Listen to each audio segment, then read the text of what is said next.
கிறிஸ்துவுக்குள் அன்பானவர்களே, இன்னும் ஒரு தவக்கால தியானத்தினூடாக உங்களை சந்திப்பதில் நான் பெருமகிழ்ச்சி அடைகிறேன். இன்றைய நாளுக்கான சிந்தனைக்காக எங்களுக்கு தரப்பட்டிருக்கின்ற திருமறை பகுதி லூக்கா 12:49 முதல் 53 வரையான திருமறை பகுதிகள். இன்றைய இந்த திருமறை பகுதியிலே நாங்கள் பார்க்கிற போது நாங்கள் சற்று அதிர்ச்சி அடையலாம், அல்லது நாங்கள் வியப்படையலாம், அல்லது நாங்கள் ஆச்சரியப்படலாம். இயேசுதான் இந்த வார்த்தைகளை கூறியிருப்பாரா என்று நாங்கள் யோசிக்கலாம். காரணம், ஒரு வித்தியாசமான இயேசுவை இன்றைய இந்த நற்செய்தி பகுதி நமக்கு சுட்டி காட்டி நிற்கிறது. அமைதி ஏற்படுத்துவோர் பேறு பெற்றோர், ஏனெனில் அவர்கள் கடவுளின் மக்கள் என அழைக்கப்படுவர் என மத்தேயு 5:9 கூறிய இயேசு, உங்களுக்கு அமைதி உரித்தாக என்று சொல்லி யோவான் 20:21 சொன்ன இயேசு, இங்கு மண்ணுலகில் அமைதியை ஏற்படுத்த வந்தேன் என்றா நினைக்கிறீர்கள்? இல்லை, பிளவு உண்டாக்கவே வந்தேன் என்று கூறுகிறாரே. இதை எவ்வாறு புரிந்து கொள்வது? இயேசு இந்த வார்த்தைகளை சரியாக புரிந்து கொள்ள வேண்டுமென்றால் அமைதியில் இருவகை இருப்பதை நாம் புரிந்து கொள்வது அவசியம். ஒன்று, சமரசத்தின் வருகின்ற அமைதி. இரண்டாவது, போர் சண்டையின் போது பயமூட்டியோ மிரட்டியோ அல்லது தண்டனையை சுட்டிக்காட்டியோ இருவரையும் சமாதானமாக்குகின்ற ஒரு செயல்.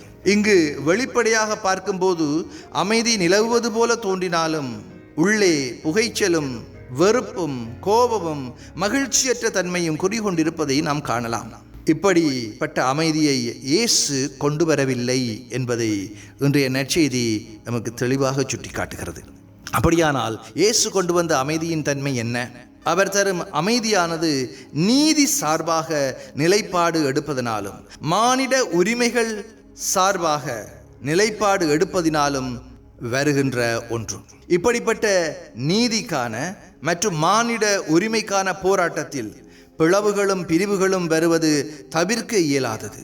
இயேசுவினுடைய வாழ்வையே நாம் எடுத்துக்கொள்வோமானால் அவரை பாவிகளும் வரி தண்டுபவர்களும் சமாரியர்களும் நல்லவராக கடவுளின் மகனாக ஏற்றுக்கொண்டார்கள்.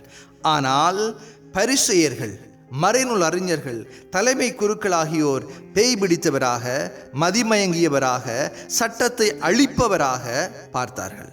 சிலர் அவரை மேசியாவாக ஏற்றுக்கொண்டார்கள், இன்னும் சிலரோ அவரை அவ்வாறு ஏற்றுக்கொள்ள தயங்கினார்கள்.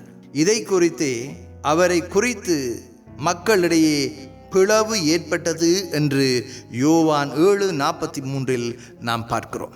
இயேசுவின் உண்மையான சீடராக எந்த நபரும் உண்மையான அமைதியை மனக்கண் முன் கொண்டு செல்லும் போது இப்படிப்பட்ட பிரிவினைகள் ஏற்படுவதை தவிர்க்க இயலாது. ஏழைகள் சார்பாக, புறந்தள்ளப்பட்டவர்கள் சார்பாக, ஒடுக்கப்படுகிறவர்கள் சார்பாக, அவர்களை சுரண்டுகிறவர்களுக்கு எதிராக நாம் செயல்படும் போது எதிர்ப்பை சம்பாதிக்க வேண்டி வரும். ஒடுக்கப்பட்டவர்களின் உரிமைக்காக குரல் கொடுக்கின்ற போது நாம் புறந்தள்ளப்படலாம். எனவே நீதியான, நேர்மையான, உண்மையான, சமத்துவமான, அன்பு நிறைந்த காரியத்திற்கு நாம் இயேசுவின் சீடர்களாய் முன்னிற்க வேண்டும் என்கின்ற செய்தி இங்கே வலியுறுத்தப்படுகிறது. அவ்விதமாக நாங்கள் முன்னின்றோம் என்று சொன்னால் எமக்குள் பிரிவினை உண்டாகும். எமக்குள் இருக்கின்ற ஒரு சிலரே, எம்மை சார்ந்து இருக்கின்ற ஒரு சிலரே இதற்கு முரணாக, இதற்கு எதிராக அவர்கள் சிந்திக்கவும் செயல்படவும் கூடியவர்கள் என்பதை இங்கு தெளிவாக சுட்டி காட்டுகிறது. ஆனாலும் எது உண்மையோ, எது நீதியானதோ, எது சமத்துவம் கொண்டதோ அதை நாம் சரியாக கடவுளுடைய உதவியோடு எல்லா தடைகளையும் தாண்டி முன்னோக்கி செல்ல வேண்டும் என்கின்ற காரியத்தை இன்று இந்த வார்த்தை எமக்கு வலியுறுத்தி நிற்கிறது. இப்படியான பிரிவினைகளையும் எதிர்ப்புகளையும் சம்பாதிக்கும் மனத்திராணி உள்ளவர்களாக நாம் மாற வேண்டும். அப்படி மாறுகின்ற போது நாம் இயேசுவின் உண்மை சீடர்களாக நாங்கள் இருக்க முடியும். எதிர்ப்புகளும் பிரிவினைகளும் வரும்போது அவற்றை கண்டு பயந்து பின்வாங்கி விடாமல் தொடர்ந்தும் முன்னேறி செல்வது அவசியம். நமக்கு குறிப்பிடப்பட்டுள்ள பந்தயத்தின் மன உறுதியோடு நாம் ஓட வேண்டும். நம்பிக்கையை தொடங்கி வழிநடத்துபவர், அதை நிறைவு செய்பவருமான இயேசுவின் மீது கண்களை நாம் பதிய வைக்க வேண்டும் என்ற சிந்தனையோடு நாம் இந்த தவக்காலத்திலே இயேசுவை நோக்கி நீதிக்காக, உண்மைக்காக, சமத்துவத்துக்காக, கிறிஸ்துவின் உண்மை சீடராக ஓட முயற்சி செய்வோம். ஆண்டவர் தாமே உங்களை ஆசீர்வதிப்பாராக. ஆமென்.